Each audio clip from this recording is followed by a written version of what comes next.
Okay, welcome to our Food for Thought session. We are thrilled to have an incredible panel of experts joining us today. This session is all about exploring how nutrition, weight management, and GLP-1s can impact fertility. So let's learn about diet, lifestyle changes, or just some practical tips without losing our appetite. Before we dive in, thank you. Before we dive in, I'd love for each of you to introduce yourselves and share a little bit about your work. Dr. Brown, do you want to jump in here? Yeah, thank you. Hi, Oh, everyone. I'm Dr. Clara Brown. I'm a doctor of acupuncture and Chinese medicine, and I'm a women's health specialist based both in New York City and Stamford, Connecticut. My clinical focus is fertility and hormone health, and I support women through all episodes of infertility, IVF, PCOS, endometriosis, perimenopause, and menopause. I integrate Eastern medicine, acupuncture, and nutrition to help women restore balance, really improve reproductive outcomes, and then also just hopefully feel really deeply supported through all the stages of their life cycles and health journey. I'm super honored to be here and part of this conversation with you guys. amazing. Thank you for joining us. Who would like to go next? I'll go. Hi, everybody. I'm Carolyn Brown. I'm a registered dietitian and integrative nutritionist and the co-founder of Indigo Wellness Group. We have clinics in Westport and Stamford, Connecticut, and many virtual offerings as well, from nutrition to therapy. We really focus on East meets West wellness, and so we love to fuse the best of both worlds, traditional ancient medicine, along with the best of what's coming through research-wise. And we work with women all through their life cycles, through a lot of fertility challenges, desires, all of that, and postpartum as well. So so happy to be here. Thanks for having me. Amazing. Thank you for joining us. Next. I'll go next. I'm Shauna Meckler. I'm a registered dietitian with Nourish. Nourish is a platform for registered dietitians to be able to meet with patients using their insurance. So it is a national company. We have over 3,000 dietitians working for us. It's all virtual, so it makes it really easy to connect with somebody and find a dietitian who best fits your needs. So we have, and myself, working with, prenatal, priming your body for pregnancy, or, supporting infertility, PCOS, postmenopausal. Amazing. Fantastic. Deb. My name is Deb Valentine. I'm an acupuncturist and herbalist, founder of Sage Wellness. It's a downtown clinic, located right in the downtown area of New York City. We specialize in women's health, so everything from start of the menstrual cycle to mature women. We specialize in fertility and do a lot of coaching and consulting around fertility. And we have over 25 years working with and trying to get. Amazing. Well, again, thank you all so much for joining us today. Now, I want to kick it off with Carolyn. As a registered dietitian, I bet you get a lot of questions about fertility all the time. Are there foods that can hinder fertility, and how important is a balanced diet while trying to conceive? Yeah, absolutely. So definitely want to share some foods and things that can hinder fertility. But first, what I focus on with all of my clients is what can we add in? How can we be really additive and focus on real whole foods and kind of inch some of these maybe a little bit less healthy foods off of the plate instead of focusing strictly on what not to do? I just find it's a much more helpful for a lot of people to be told what to be proactive about, which would be veggies, whole grains, really good quality fats, high quality proteins, things like that. But of course, sometimes we want to focus on or know what we want to be cutting back on. And that would be really anything that's inflammatory, a lot of added sugars, processed packaged foods, refined oils like vegetable oils, seed oils, not to drive yourself crazy, but really just to be mindful of cooking mostly with olive oil, coconut oil, avocado oil, things like that. Excessive alcohol and caffeine. I feel like the fun police with this one, but it's really important to try to minimize as much as possible both of those things, and trying to keep caffeine to a lower quantity, 1 maximum, maybe 2 cups of coffee per day. I know, oh my God, sorry, Destiny. Carolyn, I have 2 emotional support coffees, one hot, one iced right now. So, okay, I'll take it easy. Noted. Okay, just something to keep in mind for the future. And then, yeah, really, alcohol is a big one as well. So whatever we can do to really cut back, and we're always just thinking too, it's like thinking about where you're starting from. So if this feels like a lot, focus on one area that you can trim back on these things. And again, focusing on what can you replace this with? What's a maybe healthier behavior to pour a kombucha in a wine glass at the end of a long day. And so I just find really using replacement theory for a lot of these things can be so beneficial for people not to feel like, oh, all of the fun is taken away from my life. Okay, I did love that with the kombucha. Just throwing it there. Yeah. And then in terms of your second part of your question, how important is a balanced diet when trying to conceive? It's really important. Nutrition and lifestyle factors can influence up to 30 or 40% of fertility factors. And that's a huge amount. Of course, there's the things that we can't control. There's the genetic components. There's the environmental, which is really important too. But nutrition and lifestyle factors can have a huge influence on egg quality, on sperm health, and potential outcomes as well. So really taking the nutrition part seriously for like the 3 to 6 months, if not longer, before thinking about conception is so important and can really, really be helpful. So yeah, I would love to think about it more from like a long-term game plan too, of like building the house with all of these, healthy whole foods. So we're looking at whole grains, we're looking at fruits and veggies, we're looking at healthy fats, nuts, seeds, olive oils, avocados, and then really good quality proteins as well. So I love fish, love chicken, red meat too. All of these are really important to get, to sort of build the foundations for fertility. Fantastic. Thank you for sharing that insight. Now, Deb, as an acupuncturist, I know you are aware of how much of a factor diet plays in overall health and wellness. But how does gut health impact overall wellness and fertility? Yeah. So, when we look at fertility, we like to look at the whole body, not just the reproductive system. And so there's a huge connection between gut health and fertility. And so a lot of people know about the microbiome. I think there's been a lot of awareness for that, but a lot of people don't really realize that the most microbiome are found in the gut, and that our whole gut, 70% of the immune system lives in our gut, which is huge. And so there's a subset of gut bacteria called the estroblome, and that helps to metabolize and eliminate estrogen. And so if our gut is weak and we don't have enough of that good bacteria in the gut, bad bacteria starts to form up.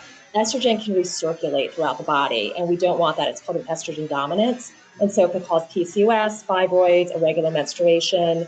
And in Chinese medicine, we also look at the gut as a filtering system. And so if that good, if it's the filtering system is off, the kind of bad, fluids start to accumulate, we say.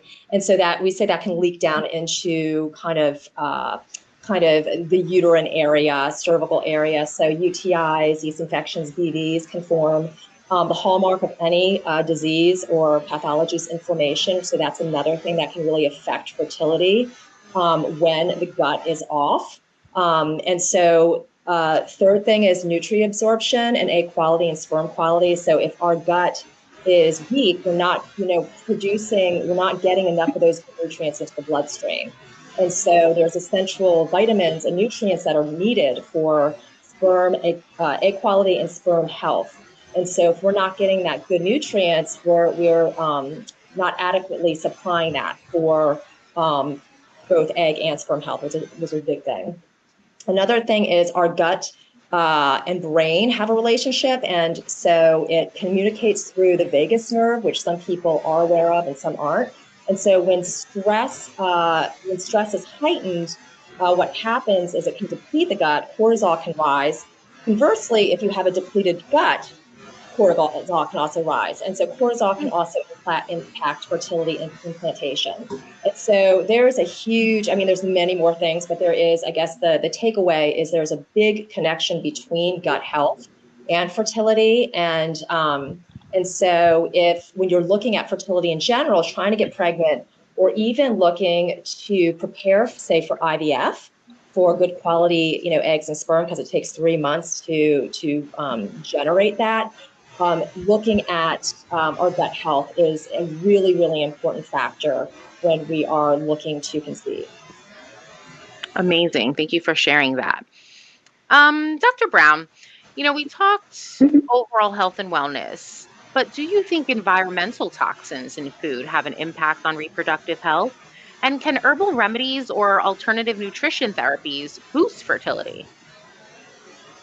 Yes, oh, absolutely. So, in regards to environmental toxins, I like to frame it a little bit differently. If you think about it, we're constantly interacting with our environment through what we eat, breathe, put on our skin. And so, when we're talking about fertility and hormone balance, the idea is to try to reduce everyday chemical exposures in one way so we can ease the burden on the body, giving it that ability to function much more efficiently. So it's rarely about one single factor, but part of a more dynamic approach to supporting the body's natural capacity for repair and balance. Some simple steps I like to recommend for my patients that I feel make a meaningful difference is, focusing on organic produce if you're looking at something that's part of that dirty dozen list, using Mm, glass or stainless steel instead of plastic, things like switching to filtered water, focusing on whole home cooked meals instead of more processed foods. Honestly, even something as just like washing your produce thoroughly or storing leftovers in glass versus plastic, all of these little things add up in like over time, right? It's not looked at in this like little vacuum, but it's over the course of a timeline and how that impacts your hormones. And so in Chinese medicine, we see this idea as reducing internal sort of heat, inflammation, stagnation, and then this allows the liver to really regulate your hormones a lot more smoothly. So it's not really about trying to be perfectly toxin free, but really lightening your load so the body can focus its efforts on reproductive health and just general vitality. Um, and then when it comes to the herbal remedies and the nutritional therapies, I really love to frame these as cultivating the soil. If you think about it, if you're tending to a garden, you want to not just put the seeds in at the right time in the right place, but you want to really cultivate that nourishing soil. And so for anyone that's going through IVF, egg freezing, IUI, that means preparing the body so that it can respond most optimally to treatment. So in Chinese medicine, herbal therapy and nutrition are used to strengthen this foundation. So we're focusing on improving blood flow to the ovaries and uterus. We're supporting hormone balance, digestion, and the body's stress response. So if you think about it, it's all about building resilience from the inside out. And I often tell my patients that we're not just tending to the egg or the embryo on its own, but tending to the environment that supports it, right? And so when that internal soil is nourished, warm, balanced, this is when the whole reproductive process can become more supported and sustainable. And the best way to think of it too is that these are not quick fixes. It's really important to try to integrate things over a course of time so we have that time to really build and nourish. Nourishment doesn't happen in a quick second. Nourishment can develop slowly over time. So you don't have to worry about perfection, but just really digging in and doing a little bit by bit, and it will really add up to benefit. I love that. I think that's such a great way to say it. It's like we have to take our time. We can't do it overnight, right? Mm-hmm. Um, Yeah, you can't rush it. okay, so Carolyn, how about for those planning a pregnancy? How should they structure their meals, and can meal timing or intermittent fasting affect fertility? Great questions. Yeah. So yeah, fertility, or when you're in the phase of thinking about conception, it's not the time to try, anything crazy, severe or strict. It's not the time for keto. It's not the time for crazy intermittent fasting.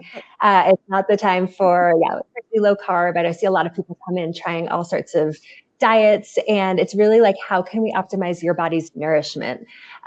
So from a balanced plate perspective and structuring your meals, we are looking at, okay, can you make sure you're getting meals, most of your meals? This is like what we're looking for most of the time, not every single meal. It's okay if it's not every single one, but looking at getting some sort of veggie in, some source of fiber that could also be great fruits, a really good quality protein, and a complex carb in there. So we're looking for that along with some good fat, at least 1 tablespoon of good fat per meal. Up to, it could be more than that, but that's something that I see a lot of clients who come into me who've just been on the low fat train for a long time, skipping or not realizing how important it is. So that looks like adding nuts, seeds on top of a yogurt bowl, or making sure that a smoothie, if you're going to do a smoothie, has some good fat in it. And as we head more into winter, I know our Chinese medicine experts would say throwing some sort of warming spices in there if you're going to smoothie, and maybe not doing that all winter long.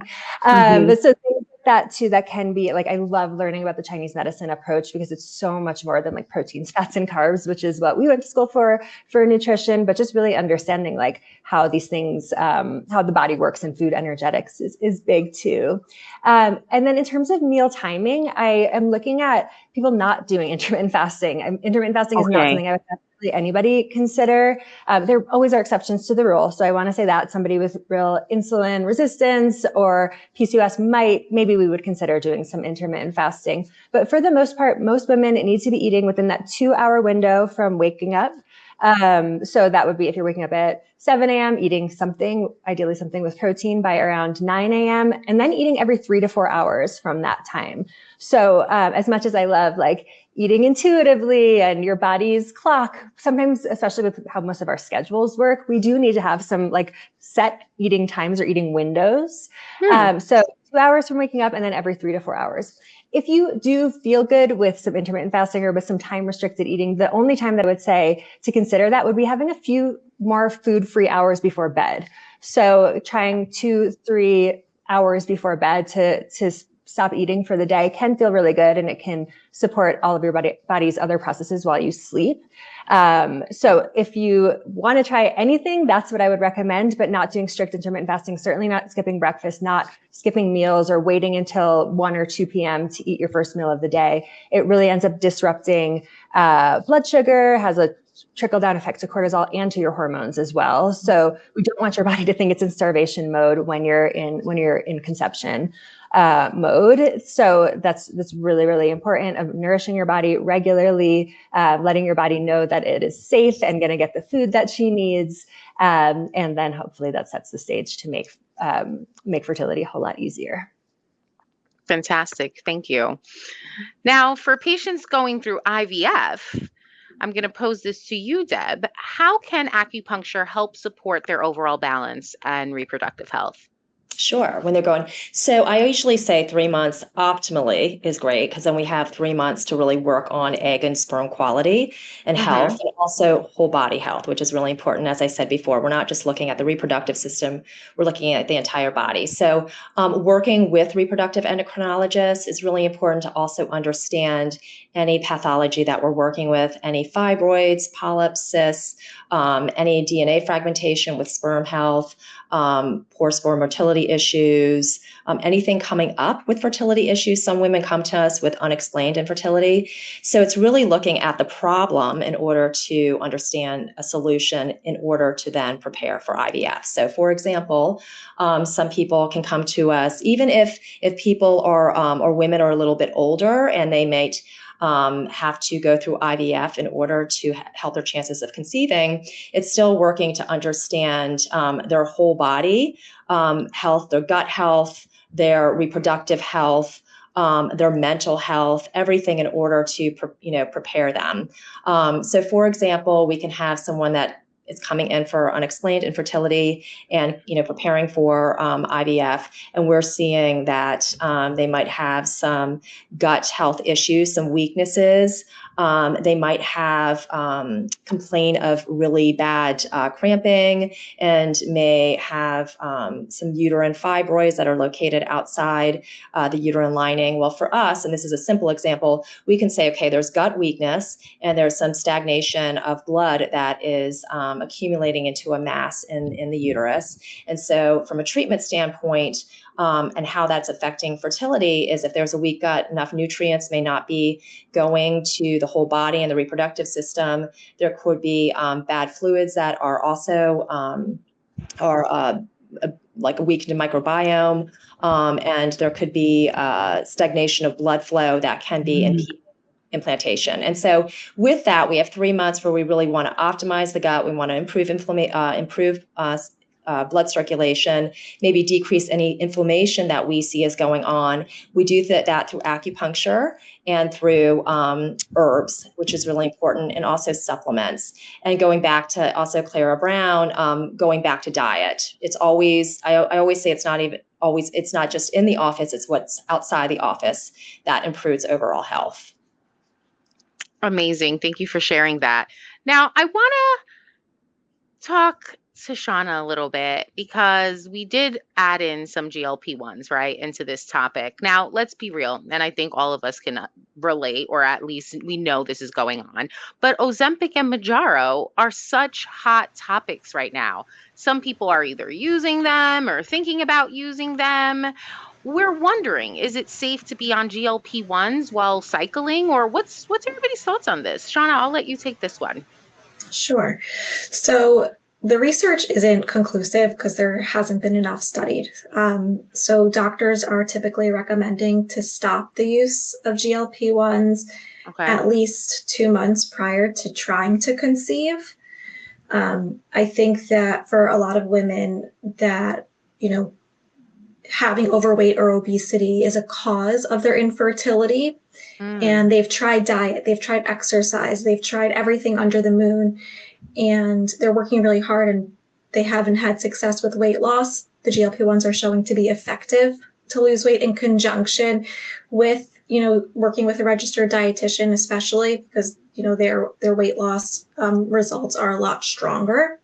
But then when they're, actually trying to conceive or maybe going through cycling, they should definitely stop using it 2 months. Sometimes doctors will even recommend 3 months because we just don't know the safety of it. And some studies have actually shown increased risk of miscarriage. Wow. There's like on the news, like what's the Ozempic baby looking like, right? So definitely not enough research out there. And we would want to stop that beforehand. Great. Thank you for that. Dr. Brown, as we're talking about these viral trends and topics, what are some fertility myths about diet and lifestyle that people should stop believing? Oh, you're on mute. Oh, you're on mute. Okay, perfect. Okay, now we can hear you. Sorry. I'm trying to be quiet in the background. I was going to say I love this one because this one's very juicy. One of the big ones for me, in terms of the myths, is that there's a single perfect fertility diet. And so I often have patients come in and they are creating these restrictions like gluten-free, dairy-free, sugar-free, caffeine-free, and then it just ends up turning into basically joy-free. And now the important thing to remember is that for some women with inflammatory or autoimmune issues, yes, there are certain eliminations that can really, really help. But for many others that don't have such deep underlying issues, these restrictions only end up adding more stress and anxiety around food and meal choices. And so this is where individualized care and individualized approach is so key. I tend to encourage my patients to think less about eliminating and more about optimizing digestion and nutrient absorption, right? So food should support your nervous system as much as it supports your hormones.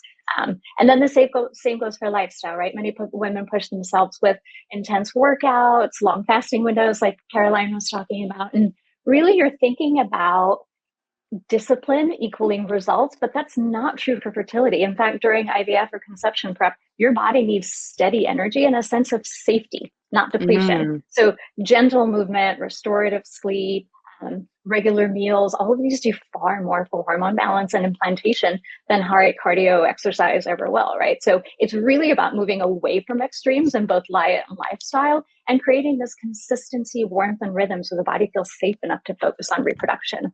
The other big one that I just really want to address, because this one comes up a lot, is that we often hear that stress causes infertility. And while chronic stress can disrupt hormones, we do know that. The narrative I find often makes women feel blamed and ashamed for something that's just so much more complex, right? What I see is that the nervous system balance is just part of the equation, right? Things like restorative sleep, eating mindfully, and acupuncture help shift the body from fight or flight into that rest and reproduce, right? It's about support, not self-blame. So very important to remember, stress doesn't cause infertility, but the idea of safety and nourishment can help the body remember how to reproduce.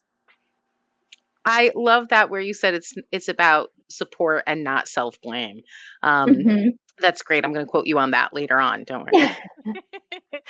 Okay, so I've heard from so many people who are struggling to look and feel their best while also going through fertility treatment. What are some of your tips or tricks for finding that balance? Shauna, would you care to answer? Yes. So, yeah, this is definitely a challenge for a lot of women. You know, your body weight changes. You might be feeling a little bit more bloated because of the hormone therapy, but it's important to take it back to basics. Basics. So just like Carolyn was saying, like focus on that balanced plate. Get the food that's going to nourish you, to regulate your blood sugar, to make you feel stable with your energy throughout the day. Focus on getting good quality sleep, reducing stress, whether that's through, you know, light exercise, meditation, even going for acupuncture. And I also want to address that it's okay to buy new clothing so that you feel comfortable fitting in your clothes. You know, I have a lot of clients who will say, I don't fit into my clothes anymore. But I know that I'm going to work on getting back to my weight after the whole, you know, the whole cycle. But I'm just so uncomfortable. Go out and buy yourself something, make yourself feel good. Because when you feel good, you think better thoughts. And then, you know, it goes the opposite way too. I'll work with clients who lose too much weight, or not too much weight, who will lose weight and then they're not fitting into their clothing and they're complaining about that. So it's important to do that. Um, and you know, it's also you know, focusing on those carbs that are complex, that are low in the glycemic index. So there are different types of carbs out there. Not all carbs are created equal. And sometimes, or, you know, even the media will show, you know, women going through cycles will go towards, you know, those higher glycemic foods, those foods that are higher in sugar, lower in fiber, fat, and protein, as a crutch to, you know, to soothe our emotions or the way that we're feeling. But getting those foods that are low in the glycemic index. So, you know, whole grains, nuts, seeds, fruit, you know, vegetables, all those things are going to help to fuel you in a better way. And because you'll have better blood sugar control, you'll feel better about yourself. And I don't know if I mentioned hydration. Hydration is so key. We can use hydration to regulate our metabolism, to reduce bloat, focusing on foods that are lower in sodium, lower in sugar, because those foods that are higher in sodium and sugar tend to retain more fluid in our body. So staying hydrated with herbal tea, you know, water, seltzer, maybe kombucha for some good probiotics, are all my suggestions. Fantastic. Thank you. Well, I know we have some Q&A coming up and I'm seeing the questions from the audience come in. So why don't we dive right in and see what our audience has to ask? What are easy ways to boost fertility through everyday meals? Great question. Who would like to take it? I'm happy to jump on that one. All I right. love the idea of just being super additive every single meal that you're eating. So that looks like mentioned adding good fat to every meal, making sure that there's a source of some sort of good fat, which would be nuts, seeds. I love chia seeds, hemp seeds to sprinkle on. You can sprinkle them on sweet or savory. Flax seeds are great too. Ground flax seeds are fantastic. A drizzle of olive oil.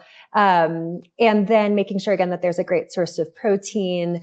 So that could be hard-boiled eggs. I love like quick and easy proteins too. It's something that's helpful for my clients to have on hand. Like grab the rotisserie chicken if that makes your life easier. You don't need to be homemaking every single element as much as like more homemade. The more homemade, the better for fertility, I would say. Like the less restaurant meals, the less of all of those more inflammatory foods that we want to be minimizing will be in the mix. So the more homemade that you can do, the better. But make things quick and easy for yourself. So if that looks like pre-chopped broccoli and frozen, or frozen fruit, please go do that too. So we want to find those ways that really will make this manageable for you, that you can make these small upgrades. But I would say looking for at least like 1 or 2 anti-inflammatory foods at each meal is a great way to think about it. So that again, can be these good fats, good proteins, and also like herbs and spices are fantastic. Anti-inflammatory, they're amazing for your immune system. So love, a sprinkle of cinnamon, turmeric, ginger as we head into to the colder season, but also herbs are another amazing way to get like a little secret like nutrient punch in there too. And then I would say too, like heading into, sorry, Clara, no, please, about to chime in, but heading into heading into the more colder seasons too, going more warming foods too has been something that I've seen so useful for a lot of my clients, and that's very different from the way that most of us have learned about nutrition, like getting a salad in January. And maybe Clara, you can explain a little bit more on the why behind that. But that's been something that people find to be really useful and just like feels better too. So summer, a little bit more cold, cooling foods, and winter, a little bit more warming. Absolutely. Yeah. So I just wanted to follow up on that, and that like it's very much from the mindset of Eastern nutrition and Chinese medicine that we look at food as something that is a nourishment versus a burden. And so if you think about certain foods, the way that they're prepared or not prepared, eating too much raw foods, cold foods is seen as something that can be very sort of stagnating, causing sluggishness in the body, like slowing down blood flow and digestion. And so the very quick, easy way to just immediately make your meal more nourishing is make sure that you're eating something that's cooked, right? And so it doesn't have to be like hot out of the oven every time. I know that's not realistic, but if you're even meal planning things that are, a sheet pan of roasted vegetables with a good protein, and then you can be eating that throughout the week versus a big, easy to go raw salad, it just makes such a big difference, right? If you think of the pelvic area, you're eating something very cold. It's taking up a lot of energy from your digestive tract, and that's going to impact how blood and energy move in the reproductive tract. And so we want to not distract the body with having to put too much effort into the digestion part, and actually just bringing in more nourishment and bringing in warmth. And it works really well with a lot of what Carolyn said in terms of add in more spices and seasonings. Anytime you add some turmeric, some ginger powder, some cinnamon to any of your meals that are even a little bit cold, it immediately helps warm up that internal fire and get things produced and like breaking down a lot better. Amazing. Thank you for that. Okay, next question. I get reoccurring yeast infections. Could this be related to high level of carbs, bread, etc., or sugar? If I stop eating both, can it go away by itself? What do we think? Anybody feel free to take this one. Yeah, I'll pop into that one. All right, Deb. Answer is yes. It's if you are having reoccurring yeast infections, it is really good to eliminate sugar and the kind of fast carbs, and replace them with complex carbs and whole grains. Kind of going back, and I loved what everyone was saying about kind of the gut and food and its relationship to fertility. But if we kind of go back to if there is some type of gut weakness that can result in recurrent yeast infections, and that's really something to look into. And it's not only like what we're, how our gut is, it's what we're eating. And so if there's a lot of carby things, sugar that can cause yeast infections, it's good to eliminate them. It's really important on how we eat too. And I wanted to kind of talk about that in the last question too. So diet's a huge, huge thing when it comes to any type of pathology or supporting health and supporting fertility, as well as doing the opposite. So how we're eating is really important, not rushing while we're eating.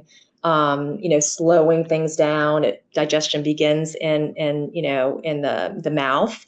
And so we want to really support good health, gut health, when we're looking at yeast infections. And so eating around the same time daily is really, really important.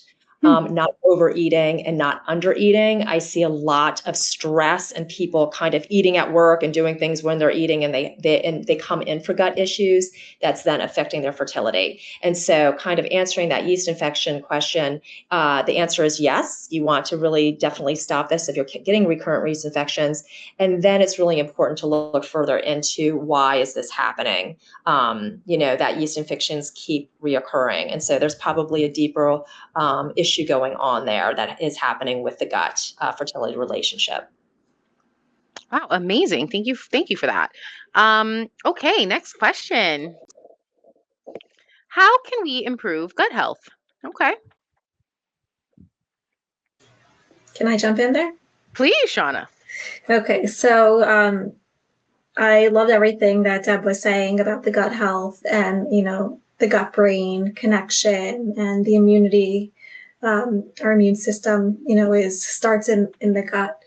So it's also has to do with your stress levels, your sleep, your exercise, all of that really, it modifies your gut microbiome.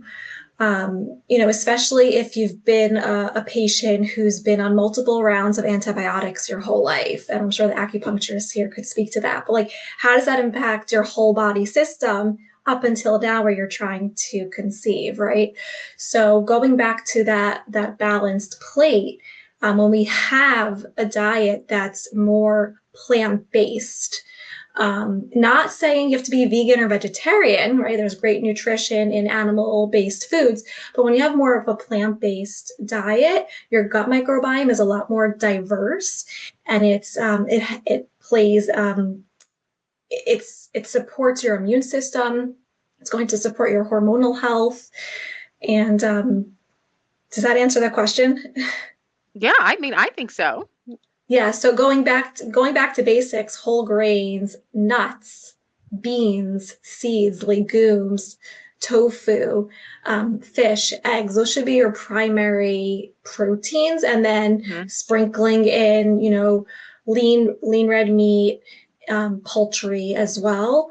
And then, of course, having sources of probiotics, whether it comes from dairy like cottage cheese or Greek yogurt, or maybe it's coming from kimchi and sauerkraut, right? And then we get all those prebiotic fibers from eating our fruits and vegetables, from the skins, all that fiber. They work in conjunction to create that healthy gut microbiome. Amazing. Thank you. Okay, next question. Any ingredients I should avoid while trying to conceive? What about during pregnancy? What do we think? Can I jump in there? And I think this reflects on what Carolyn was talking about earlier in terms of the different kinds of fats and oils that you use when you're cooking. And so ideally trying to avoid trans fats and like highly processed oils like soybean, canola, all of those ones that are very common in packaged food.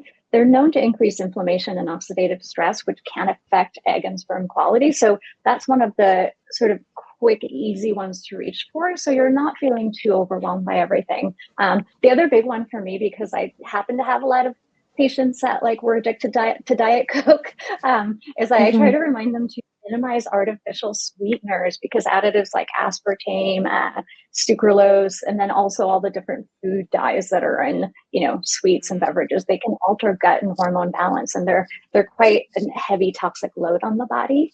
The other one I would say, like, quick and easy, be mindful of just how much plastics and packaging you're using, right? Like if you're looking at the food that you're storing at home, if you're storing things in plastic, just try not to heat your food in them, because the warmth is going to leach out a lot of BPAs and just, plastic toxins into the food that you're eating. So that can be a really quick, easy swap. And then, you've definitely been hearing this one, but choose organic foods whenever you can, right? You can refer to the Dirty Dozen and the Clean 15 to make it really quick and easy in terms of a reference point for your fruits and veggies. And then when you're looking at animal products, try your best to choose organic whenever possible, right? Because then you're reducing that exposure to all the different endocrine disrupting pesticides and hormones that are added typically to chicken and beef.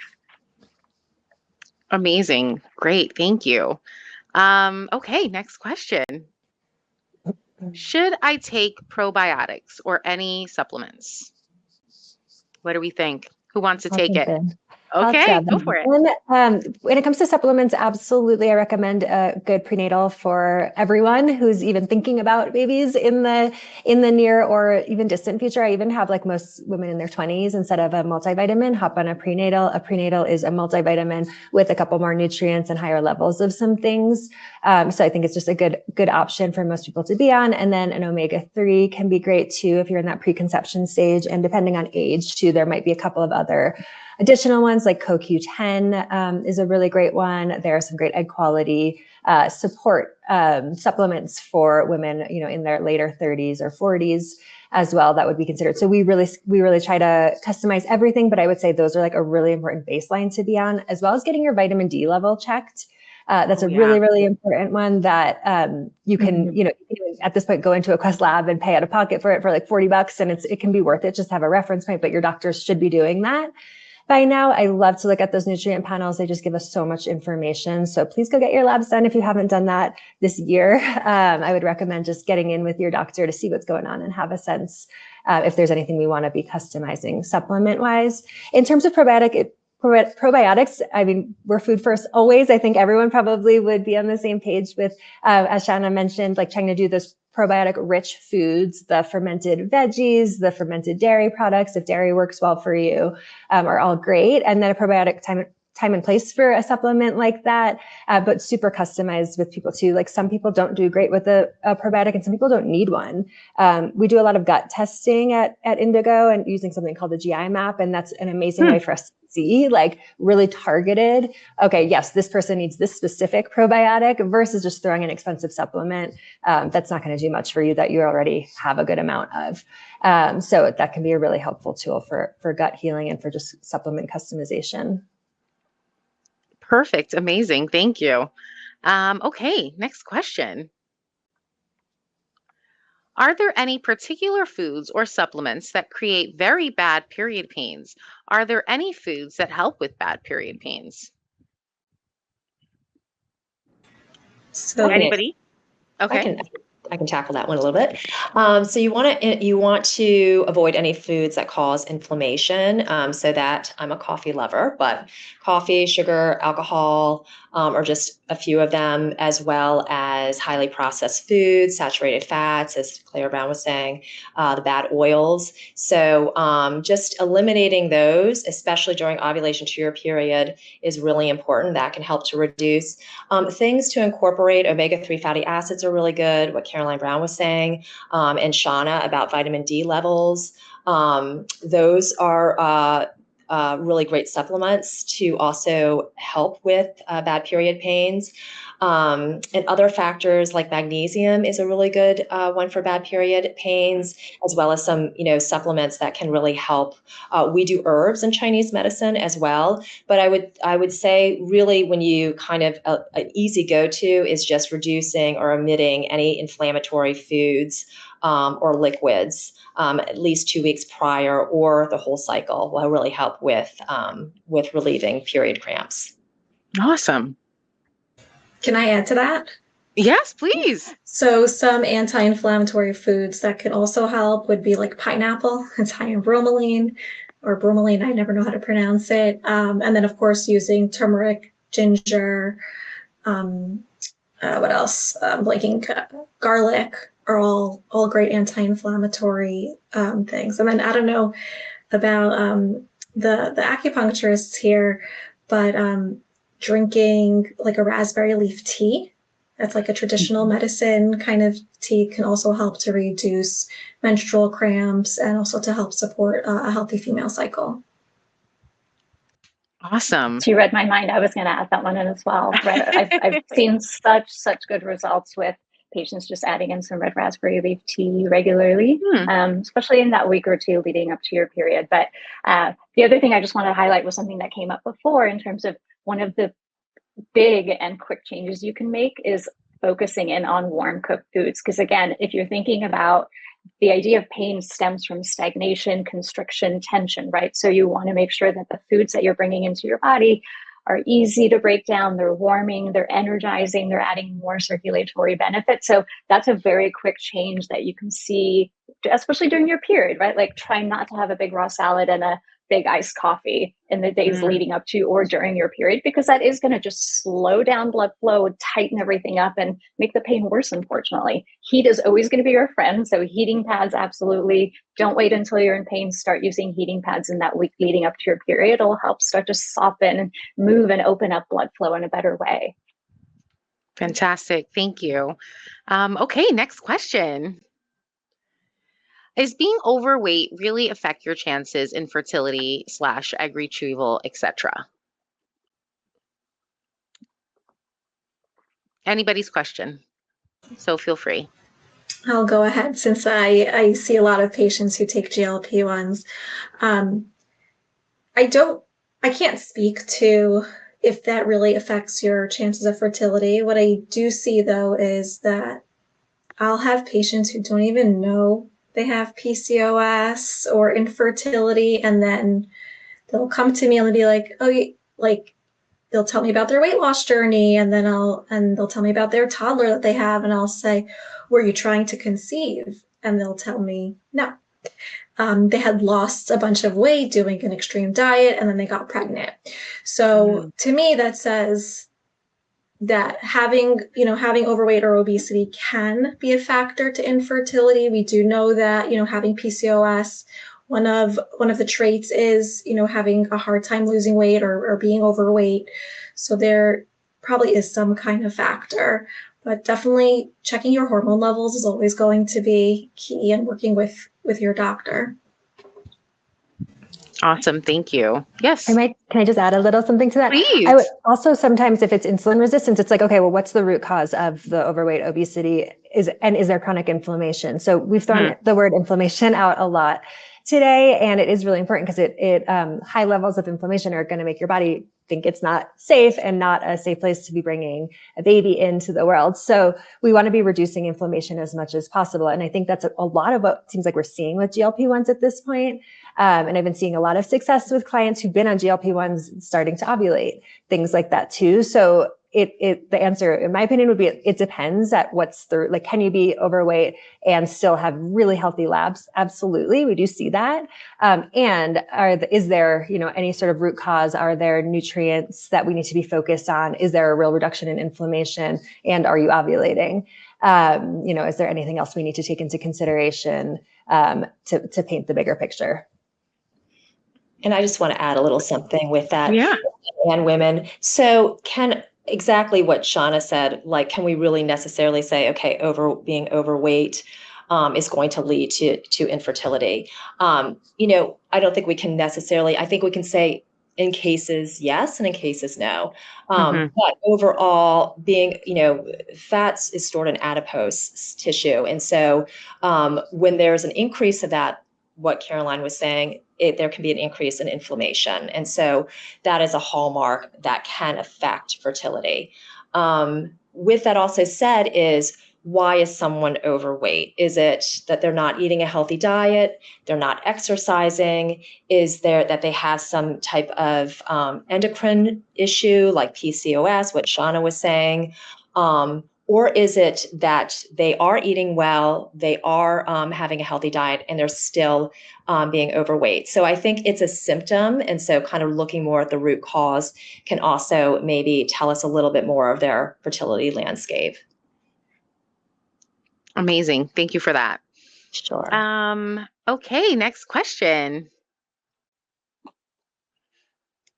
Why is it that all types of products that companies, organization, there is a section in the ingredients, forgot how it is labeled now? Oh, added sugars and also biomedical engineering.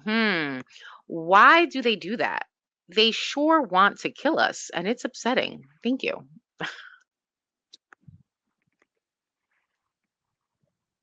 Any thoughts? The nutrition facts labels, they change all the time. I think that, the newest label has included the added sugars to make Americans aware of how much sugar we are consuming, not knowing, right? So a teaspoon of just regular sugar is 4 grams of sugar.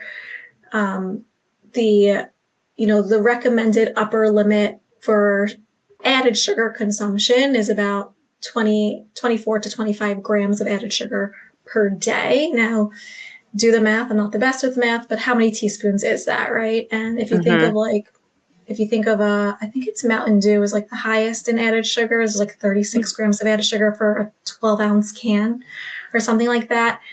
Some people consume 8 of those a day, right? So I think that it's on there to make us aware, to be able to make more informed choices. I can't speak to the bioengineered stuff. I know that in school we were taught that the genetically modified foods were created so that people in third world countries who didn't have access to food. Now there's a way to grow food faster, to get them some nutrients. And I think, there are people who don't want to be eating bioengineered foods. And so it allows you to make an informed choice when you're grocery shopping. Yeah.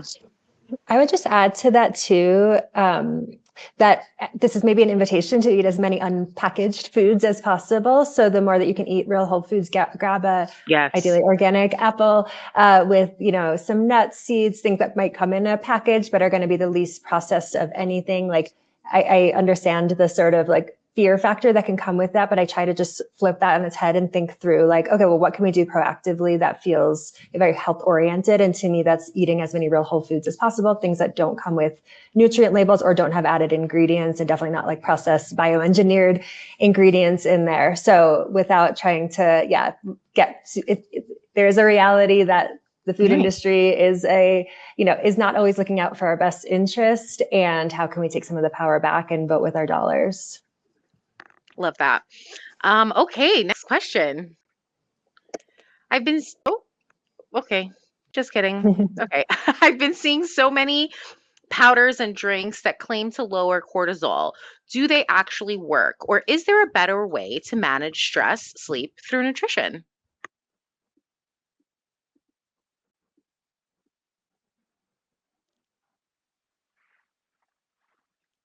Anyone? I can Go ahead. I'm a big believer. There are some types of supplements and herbs that I will that I believe in to reduce stress. I'm not huge into kind of the gimmicky. You have to be careful what's out there. I really go back to a place of good sleep, meditation, obviously acupuncture, exercise. When we're looking at fertility, women and men get very anxious. And I love what Dr. Brown said about cultivating the soil to plant a seed. It's like if we can kind of just take a step back and really go into that female energy of nurturing ourselves. And I tell people, go take hikes, go out in nature, enjoy your diet, like enjoy your food, make healthy choices, but I want you to enjoy your food. And so all of this is meaningful because we really want to find ways, not just the magic pill to reduce cortisol, but like what habits do we have? What approach on life do we have? What are we doing on a daily basis? Are we overworking and not sleeping and then drinking a ton of coffee and then eating at our desk and we're just stressing out at work and our cortisol is high, right? And we're buying things to lower it. So it's really, I think when we look at cortisol and stress, it's really I like to approach fertility as really not just a checklist. And I think that's it's become. It's like, okay, acupuncture, okay, good diet. Okay, I got my, it's really like, okay, cook at home. Enjoy cooking with your husband or your partner, or you're by yourself, put some nice music on. And let's get away from those highly processed foods and enjoy our lifestyle. So I don't know if it's really answering that question, but I think that instead of kind of reaching out and just buying stuff to kind of, deal with our stress, let's deal with our stress in a different way. Dance. Why don't I get a dance class? Maybe I can exercise with a dance class. And so it's kind of hitting two birds with one stone. So that's what I would say about cortisol. I love that answer. Awesome. I'd like to add on to that. Is that okay? Hey, Shauna. Yeah. So I know a very popular supplement is also like magnesium, or like a calm kind of supplement to reduce stress in the evening and to promote good sleep. But we can also get magnesium from the foods that we eat. So like whole grains, nuts, beans, seeds, dark leafy green vegetables. We can incorporate those foods, especially in our evening meal, not eating a super heavy meal before going to bed, right? We want digestion to be able to work as efficiently as possible, giving ourselves 2 to 3 hours before laying down. And then something else that Deb mentioned is going outside, getting daylight sun exposure. Even if it's cloudy outside, I see Destiny, you're in New York, right? So it's a little bit of a hazy day. I'm in South Florida. It's bright and sunny. I try to get out at least 3 times a day, morning, afternoon, and evening, because that really helps to set your circadian rhythm and reduce stress. Also gives you that exposure to vitamin D that you synthesize, right, through the UV rays. So all that can help to reduce stress levels and get your body's clock working on a natural rhythm to help promote better sleep.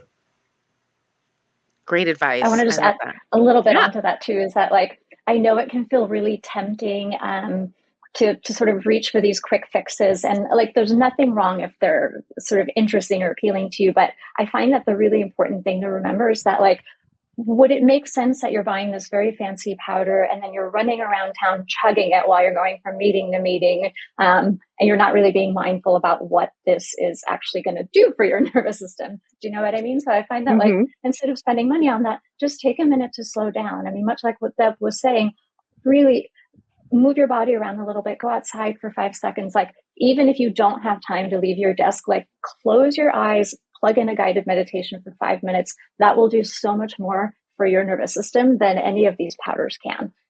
So I feel like there's so many very flashy temptations out there that promise a quick fix, but nothing's going to do it in that same way that you can just like nurture your own nervous system and create a safe space for your body. I love that. You know, this has been such an amazing conversation. I can't believe we're down to like the 3-minute mark. I wanted to take a moment and just thank you all so much for these amazing insights. I think we've all learned a ton. If you like this food for thought for session, and I'm sure you did, you're going to love what's next, because stay tuned when we welcome Kaio for guidance on meal prep tips for fertility, energy, and wellness, followed by some relaxing fertility yoga. Because let's be honest, we all need a break sometimes. So thank you so much. And I'm just, this was amazing. Thank you, Thanks so Destiny. much, Thank Stephanie. you. Great. Bye. Bye.